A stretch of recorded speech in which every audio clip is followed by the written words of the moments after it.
بسم الله الرحمن الرحیم. حضرت کعب بن عجره رضی الله عنه وایي چې یو وارې نبی اکرم صلی الله علیه وسلم وفرمایل چې منبر ته رانږدې شئ.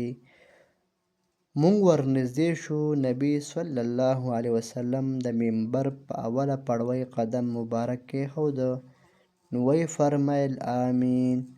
چې کله په دویمه پړوی قدم کېښوده نو بیا یې وفرمایل آمین. او چې په دریمه پړوی قدم مبارک کېښوده نو بیا یې وفرمایل آمین. چې څه وخت نبی صلی الله علیه وسلم د خطبې نه فارغ شو، لاندې راکوز شو، نو مونږ عرض وکړو چې مونږ نن تاسو نه منبر ته د ختلو په وخت کې داسې خبره واورېدله چې مخکې مو چېرته نه وه اورېدلې. نبی اکرم صلی الله علیه وسلم مبارک ارشاد وفرمایه چې دغه وخت جبریل علیه السلام زما مخې ته راغلی و. کله چې ما په اوله پړوی قدم په کېښودله، ما چې په اوله پړوی قدم کېښوده نو هغه وویل چې هغه څوک دې هلاک شي چې د چا د رمضان مبارک میاشت بیا مونده او بیا هم د هغه مغفرت ونه شو. ما ویل آمین. بیا چې دویمې پړوی ته وختمه نو هغه وویل هلاک دې شي هغه څوک چې د هغه د وړاندې ستا ذکر مبارک وشي او په تاسو درود شریف ونه وایي. ما وویل آمین. کله چې زه په دریمه پړوی وختمه نو هغه ووی هلاک دې شي هغه څوک چې د چا مور و پلار دواړه یا یو د دوی نه د بوډاوالي په حالات کې بیا موندل او هغوی دې جنت ته ور داخل نه کړو. ما وی آمین.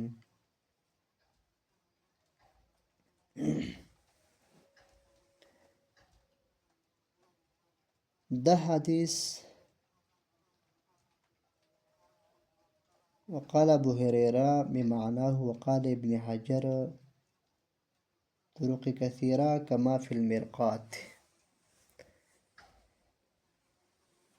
په دې حدیث کې حضرت جبریل علیه السلام درې خیرې کړي دي او نبی اکرم صلی الله علیه وسلم په هغې درې واړو امین ویلی دی.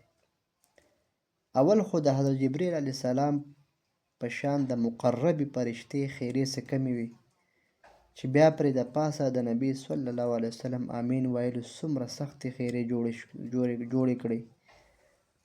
هغه ښکاره ده الله تعالی په خپل فضل و کرم مونږ له دې درې واړو څیزونو نه د بچ کېدلو توفیق راکړي او د دې بدو کارونو نه مو دې محفوظ وساتي، کنې بیا زمونږه هلاکت کې څه شک شوبه ده.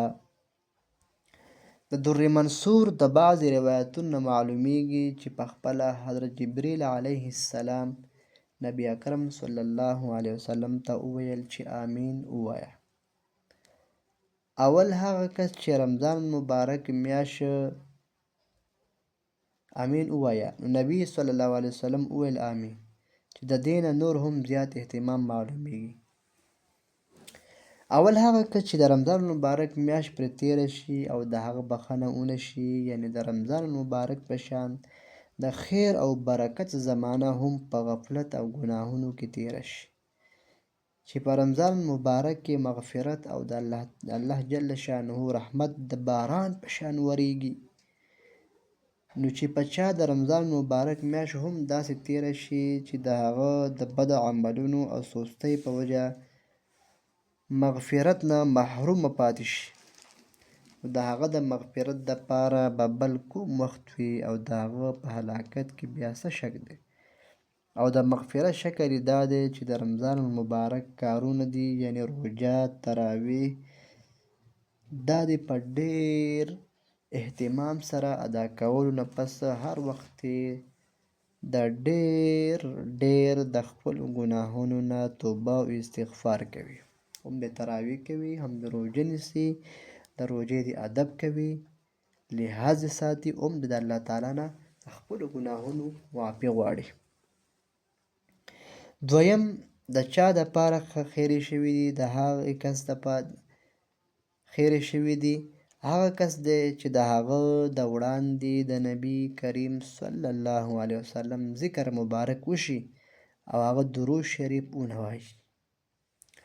نور هم ډېر روایتونو کې دا مضمون راغلی دی. په دې وجه د بعضې عالمانو په نزد کله چې د نبی اکرم صلی الله علیه وسلم ذکر مبارک وشي نو په اوریدونکو باندې درود شریف ویل واجب دی.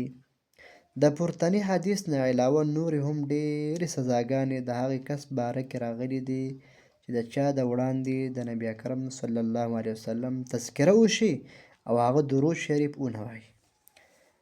بعضې حدیثونو کې هغه بدبخته او ډېرو بخیلانو کې خلقو کې شمار کړی شوی دی.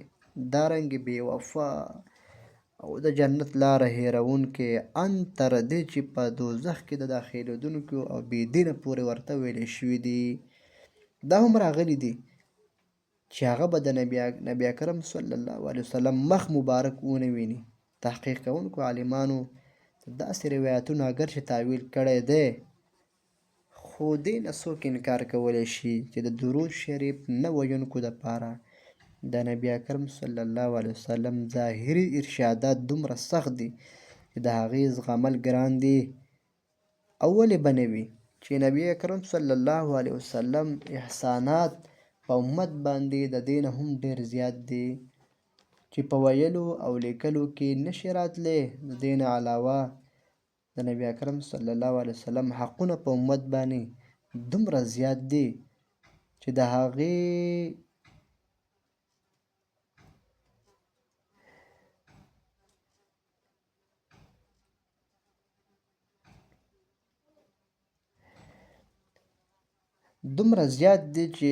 ته ګورې نو د درود شریف نه ویونکو په حق کې هره سزا او زورنه په ځای او مناسب معلومیږي. په خپله درود شریف فضایل دومره دي چې د هغې نه محرومتیا یو مستقله بدنصیبي ده. د دې نه به زیات بل څه فضیلت وي چې څوک نبی اکرم صلی الله علیه وسلم باندې یو وارې درود شریف ووایي نو الله جل شانه په هغه باندې 10 وارې رحمت لیږي. د دې نه علاوه د ملایکو د هغه دپاره دعا کولو، د دعاګانو معافي کېدل، د درجو اوچتېدل، د احد د غر برابر ثواب موندل، شفاعت ورله واجب کېدل وغیره وغیره پرې د پاسه دي. دریم هغه کس چې د چا بوډاګان مور و پلار دواړه یا یو د هغوی نه موجود وي او دی دومره خدمت ونه کړي چې د هغې په وجه جنت ته حقدار شي. مور و پلار د حقونو هم په ډېرو حدیثونو کې تاکید راغلی. د مور و پلار د حقونو ډېر تاکید راغلی دی. د عالمانو د دوی په حقونو کې لیکلي دي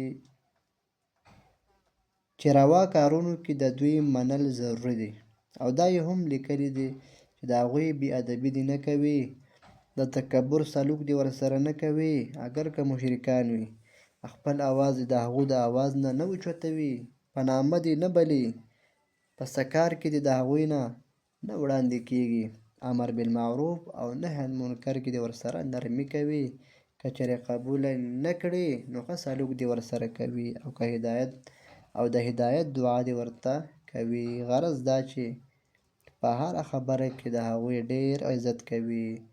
یو روایت کې راغلی دی چې د جنت په دروازه کې بهترین دروازه پلار دی. ستا زړه غواړي حفاظت یې وکړه یا یې ضایع کړه.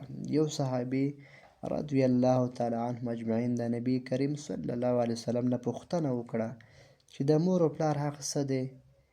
نبی صلی الله علیه وسلم ورته وفرمایل چې هغوی ستا جنت دی یا دوزخ، یعنی د هغوی رضا جنت دی، د هغوی ناراضتیا دوزخ دی. په یو حدیث کې راغلی دی چې د فرمانبرداره زوی په محبت او شفقت سره یو نظر پلار ته کول یو مقبول حج ثواب لري. په یو حدیث کې ارشاد دی چې الله تعالی د شرک نه ماسیوا نور ټول ګناهونه څومره چې خوښه وي معاف کوي، خو د مور و پلار نافرمانه ته د مرګ نه وړاندې په دنیا کې هم نقصان رسوي. یو صحابي عرض وکړو چې زه جهاد ته د تلو اراده لرم. نبي علیه السلام مبارک ترې ته پوښتنه وکړه چې ستا مور هم ژوندۍ ده؟ عرض یې وکړو چې ژوندۍ ده جي. نبي علیه السلام مبارک ورته وفرمیل د هغې خدمت کوه، د هغې د قدمونو لاندې ستا دپاره جنت دی.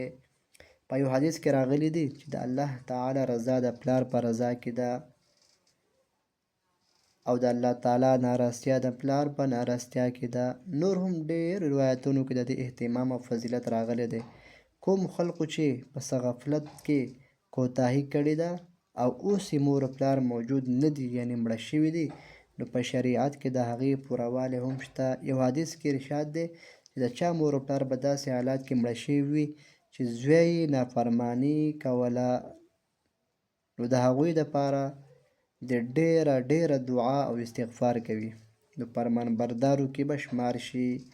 په یو حدیث کې راغلی دی چې بهترینه نیکي د پلار د وفات نه پس د هغه د دوستانو سره ښه سلوک کول پکار دي. الله تعالی دې موږ تاسو له په دې خبرو د عمل کولو توفیق راکړي. وما علی الا البلاغ.